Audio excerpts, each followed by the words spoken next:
1961 में क्या हुआ कि अमेरिका ने यूएसएसआर की कुछ शिप्स को रोक दिया। क्यों? क्योंकि उनको शक था कि कहीं यूएसएसआर जो है यानी रसिया जो है वो न्यूक्लियर मिसाइल्स ना ले जा रहा हो क्यूबा नाम के एक देश में।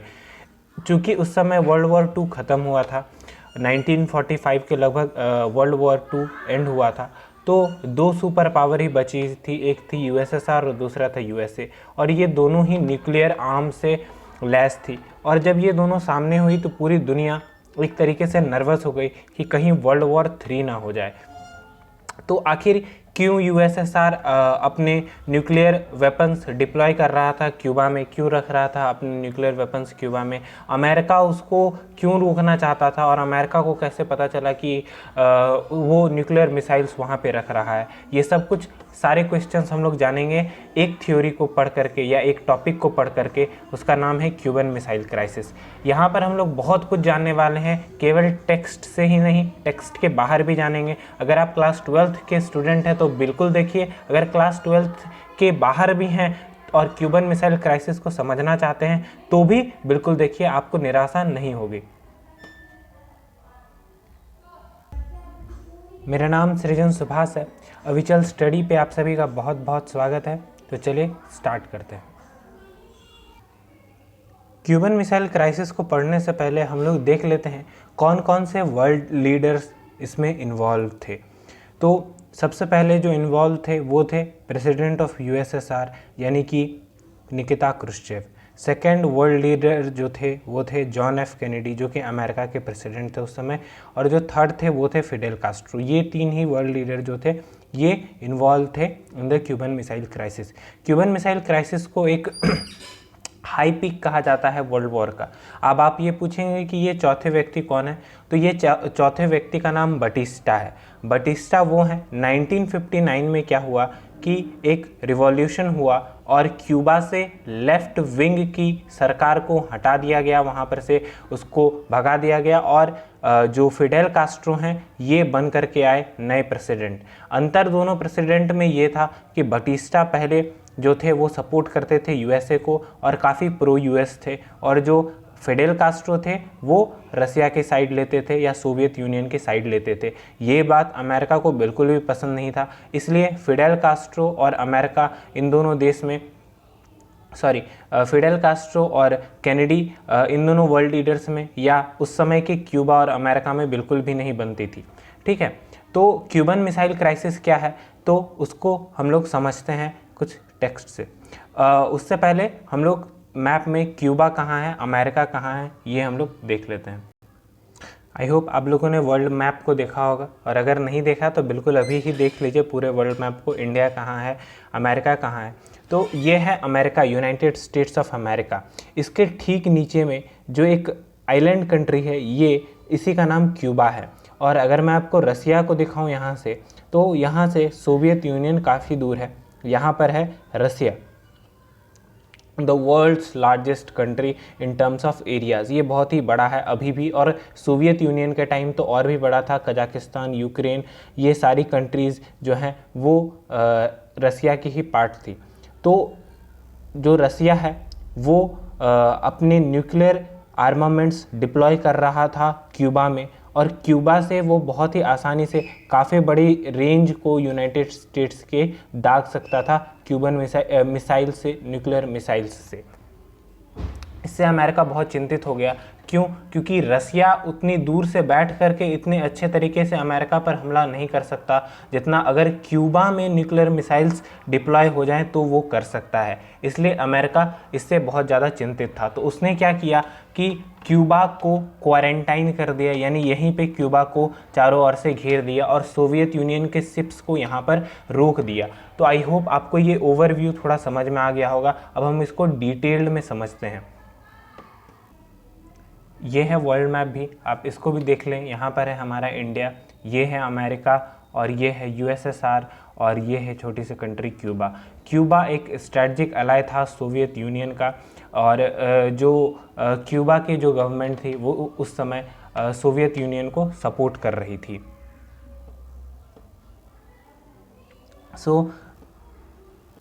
1961 में क्या हुआ कि जो सोवियत यूनियन के लीडर्स थे वो चिंतित थे। आप बिल्कुल याद कीजिए कि कौन थे सोवियत यूनियन के लीडर, मैंने अभी नाम बताया था, उनका नाम था निकिता क्रुश्चेव। ठीक है, तो वो चिंतित थे और वहाँ के जो डिप्लोमेट्स थे वो भी चिंतित थे कि यूएसए जो है कैस्ट्रो की जो गवर्नमेंट है, जो कि अमेरिका का सपोर्ट नहीं करती है, उसको हटा देगी, उसको बाहर फेंक देगी क्यूबा से।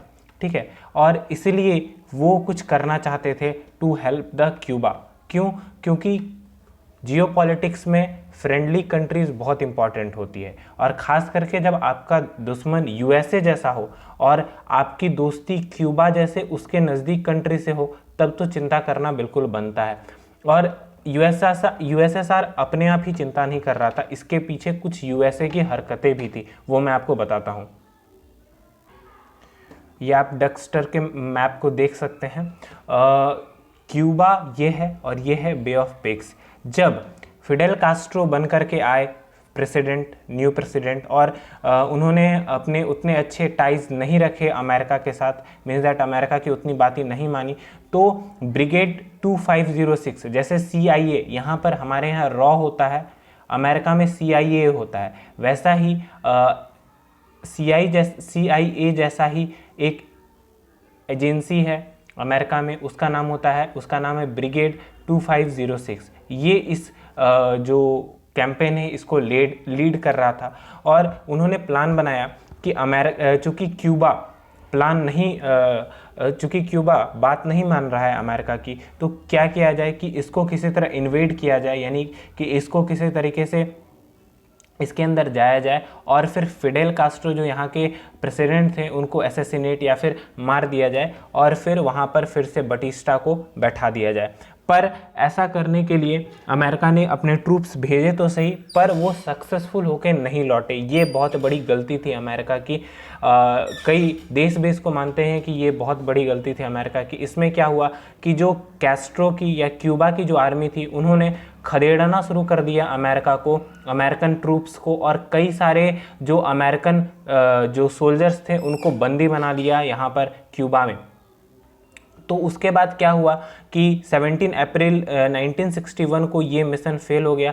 तो उसके बाद मई के महीने में, इसी साल 1961 में मई के महीने में अमेरिका ने फिर से अपने कुछ कमांडर्स को बुलाया और कहा कि आप देखिए कि कहाँ गलती हुई आपसे, आप क्यों क्यूबा से हार गए, आप क्यों अपने प्लान को सक्सेसफुल नहीं बना पाए। तो वो बैठे, कई सारे निष्कर्ष निकाले, बातचीत की, और उन्होंने लास्ट में ये कहा कि हम फिर से एक ऑपरेशन करेंगे, इस बार तो पक्का हम लोग क्यूबा के गवर्नमेंट को हटा देंगे, और उस ऑपरेशन का नाम होगा मंगूस, जो कि हम लोग लॉन्च करेंगे इसी साल नवंबर के महीने में।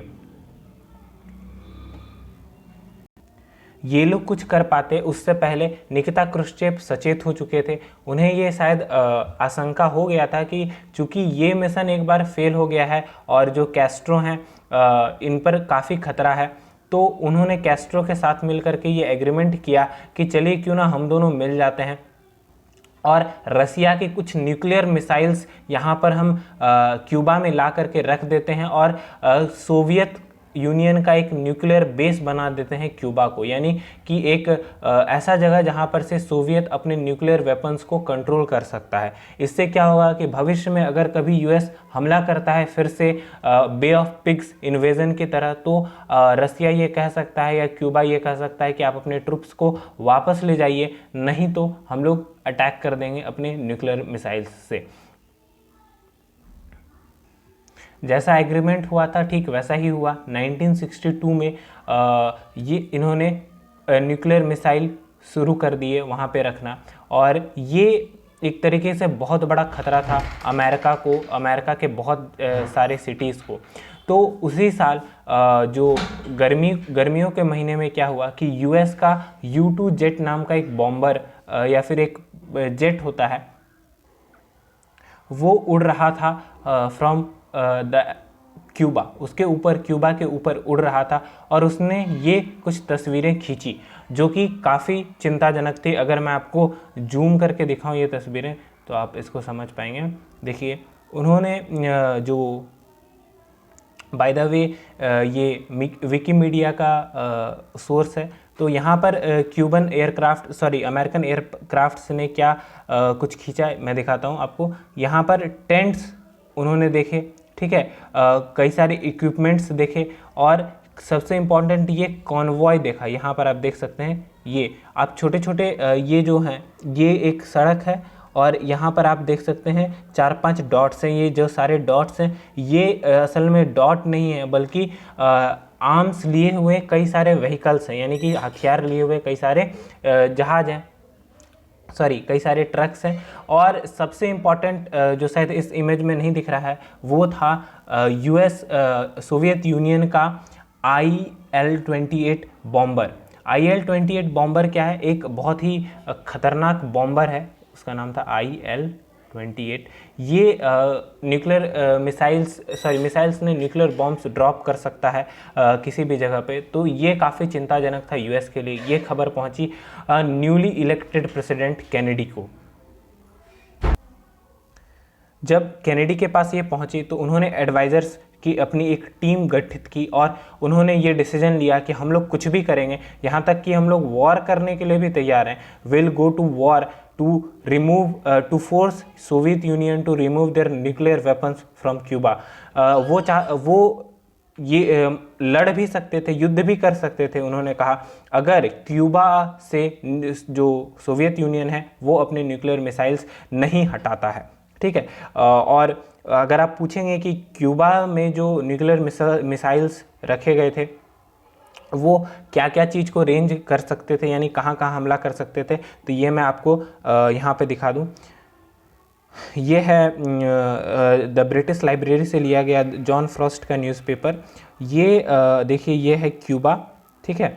ये क्यूबा है, यहाँ पर आप देख सकते हैं, ये क्यूबा, ये फ्लोरिडा। फ्लोरिडा काफ़ी फेमस सिटी है यूएस का, ये यूएसए, ये मैक्सिको है। तो जो उनका कहना था कि देखिए, ईच ऑफ दिस मिसाइल्स, कोई भी जो ये मीडियम रेंज या जो स्मॉल रेंज के बैलिस्टिक मिसाइल्स थे, each of this missiles is capable of striking Washington DC capital of USA, Panama Canal, Cape और मैक्सिको सिटी और other important south eastern parts of United States and Central America और in the Caribbean area. इन सारे areas पर ये missiles जो रसिया ने deploy कर रखे थे क्यूबा में, ये कैपेबल था कि उसको डिस्ट्रॉय कर सके, यानी वहाँ तक अपने हथियार पहुँचा करके वो डिवास्टेशन या फिर तबाही मचा सकता था। तो हुआ क्या कि अमेरिका ने एक वार्निंग भेजी टू द यूएसएसआर। फिर 14 अक्टूबर को जो कुछ फिर से ये जो विमान था यूएस का, इसने क्यूबा के ऊपर उड़ान भरी, तो इसने देखा कि यूएसएसआर के ऊपर वार्निंग का कोई असर नहीं हुआ और वैसे का वैसा सिचुएशन अभी भी बना हुआ है। तो अक्टूबर 22 को जो कैनेडी थे उन्होंने क्वारंटाइन करने का आदेश दे दिया, कहा कि हम जो ये आइलैंड कंट्री है इसको क्वारंटाइन कर रहे हैं। क्वारंटाइन शब्द अगर मैं आपसे कुछ साल पहले बोल रहा होता, यानी 2-3 साल पहले, तो शायद आप नहीं समझ रहे होते, बट कोविड के चलते आप समझ पा रहे होंगे कि ये क्वारंटाइन शब्द क्या है। इन्होंने क्यूबा को चारों ओर से घेर लिया, ना कोई अंदर आ सकता है ना कोई बाहर जा सकता है, और यहाँ तक कि सोवियत शिप्स जो आ रही थी उनको भी ब्लॉक कर दिया। तो ये जो है ये वो पॉइंट था कोल्ड वॉर का, जब दुनिया एक तरीके से आप कह सकते हैं कि थर्रा गई थी कि कहीं दोनों साइड ने एग्रेशन दिखाया और कहीं फिर से थर्ड वर्ल्ड वॉर हो गया तो फिर ये दुनिया लगभग ख़त्म ही समझो, क्योंकि अब इनके पास ऐसे ऐसे बम थे जो हिरोशिमा और नागासाकी पर गिराए बम से कहीं ज़्यादा खतरनाक थे। पर ऐसा कुछ हुआ नहीं। 24 और 25 तारीख को 24 को बेसिकली जो वहाँ क्रुश्चेव थे उनसे मैसेज आया कि नहीं, ये जो अमेरिका कर रहा है ये गलत है, ये एक्ट ऑफ एग्रेशन है, ये गुस्से से कर रहा है। पर अमेरिका पर इन सारी बातों का कोई असर नहीं हुआ। 24 और 25 को सोवियत यूनियन की कुछ शिप्स जो थी वो वापस लौट गई और कुछ शिप्स चेकिंग करने के बाद अंदर जाने दे दी गई। पर फिर सोवियत यूनियन शांत हो गया, तो इससे कैनेडी काफ़ी चिंतित हो गए और उन्होंने कहा अपने एडवाइज़र से कि 26 अक्टूबर को ये कहा कि हमें अटैक करना ही होगा to the Cuba for the replacement of nuclear missiles. तो उससे पहले मतलब उसके बाद 27 अक्टूबर को ही मैसेज आता है क्रुश्चेव का कि एक लंबा चौड़ा सा इमोशनल सा एक लेटर आता है कि देखिए अगर अभी दोनों देश गुस्से में एक्शंस लेते हैं तो इससे मानवता पर बहुत खतरा होगा, कई बेकसूर लोगों की जानें चल जाएंगी। हम इसलिए इन सब बातों को मद्देनज़र रखते हुए बात करने के लिए तैयार हैं। अगर आप कह रहे हैं न्यूक्लियर मिसाइल्स हटाने, तो हो सकता है बात करने के बाद हम लोग इसको हटा दें, ठीक है। तो इस तरह का एक बहुत ही इमोशनल लंबा चौड़ा सा लेटर आया, कहाँ से? यूएसएसआर से। लेकिन ये एंड नहीं था, फिर इसके तुरंत बाद एक और मैसेज आया और कहा कि देखिए आप सही बोल रहे हैं कि हमको न्यूक्लियर मिसाइल्स हटा लेना चाहिए और हम लोग हटा भी लेंगे, पर शर्त नंबर 1 कि आप अपने जो मिसाइल्स, जुपिटर मिसाइल्स जो आपने टर्की में जो डिप्लॉय कर रखे हैं, इनको पहले वहाँ से हटाइए। और दूसरा कि आप ये प्रॉमिस कीजिए कि क्यूबा पे आप फिर कभी इन्वेजन नहीं करेंगे, तो ही हम न्यूक्लियर मिसाइल्स को यहाँ पर हटाएंगे। तो सीक्रेट टॉक्स हुए और फिर उसके बाद अमेरिका ने प्रॉमिस किया कि हम क्यूबा पे अटैक नहीं करेंगे और सीक्रेटली ये भी कहा कि हम अपने जो जुपिटर मिसाइल्स हैं ये हटा लेंगे। अगर मैं आपको मैप में दिखाऊं तो आप समझ पाएंगे। यहाँ पे आप देख सकते हैं जैसे क्यूबा नज़दीक था अमेरिका से, वैसे ही ये जो टर्की है ये नज़दीक है रसिया के। तो यहाँ पर जो जुपिटर मिसाइल्स था ये इतने नज़दीक थे रसिया की कि अगर यहाँ से कोई हमला कर देता तो रसिया को रिएक्ट करने का भी टाइम नहीं मिलता कि वो कुछ कर पाए या फिर इसको बीच में ही रोक पाए। तो इसलिए रसिया ने ये शर्त रखी कि आप पहले अपने जुपिटर मिसाइल्स जो टर्की में लगा रखे हैं पहले उनको हटाइए। इसके बाद जो ये लेटर आया तो कैनेडी शांत हो गए, ठीक है, कैनेडी शांत हो गए। और उसके बाद कैनेडी शांत हो गए, उन्होंने कोई रिप्लाई नहीं किया। और उसके बाद क्या हुआ, अगले ही दिन फिर U2 जो यही उनका इसका फ़ोटो है जो U2 जेट है अमेरिका का, ये क्यूबा के ऊपर से उड़ रहा था। तो रसिया ने क्या किया, इसको उड़ा दिया, यानी कि इसको मिसाइल से उड़ा दिया। तो अब कैनेडी को समझ में आया, उनके पास 2 ऑप्शन है, एक पहला जो लेटर क्रुश्चेव ने भेजा वो, और सेकंड ऑप्शन है ये वॉर, जो कि कैनेडी ने U2 बॉम्बर को डिस्ट्रॉय करके बताया कि आप या तो ये चुन लीजिए और या तो ये चुन लीजिए। जाहिर सा बात है कैनेडी होशियार थे, उन्होंने ऑप्शन नंबर 1 को चुना और 2 को इग्नोर कर दिया। वो कहा तो उसके बाद फिर वो इस बात को मान गए और जैसा कि मैंने पहले कहा था कि सीक्रेटली इस बात से एग्री किए कि हम जुपिटर मिसाइल्स हटा लेंगे और फिर कभी क्यूबा पर अटैक नहीं करेंगे। तो ये हाई पॉइंट जो कोल्ड वॉर का था ये ख़त्म हुआ, दुनिया ने राहत की सांस ली। दोनों वर्ल्ड लीडर्स यानी कि क्रुश्चेव और कैनेडी ने सूझबूझ का परिचय दिया। और फिर उसके अगले दिन कैनेडी की तरफ से, क्रुश्चेव की तरफ से ये मैसेज आया कि हम अपने न्यूक्लियर मिसाइल्स हटा रहे हैं। क्वारंटाइन क्यूबा से तब तक नहीं हटाया गया जब तक कि IL-28 बॉम्बर जो था रसिया का वो हटा नहीं लिया गया क्यूबा से। 1963 में अमेरिका ने भी अपने जुपिटर मिसाइल्स को हटा लिया। आई होप कि आपको क्लास 12th का कंटेक्स्ट तो समझ में आया ही होगा कि क्यूबन मिसाइल क्राइसिस क्या था, और आपको एक्स्ट्रा भी जानने के लिए मिला होगा। Thank you very much for watching the video. If you like the video please like it, share it and subscribe it. Thank you very much.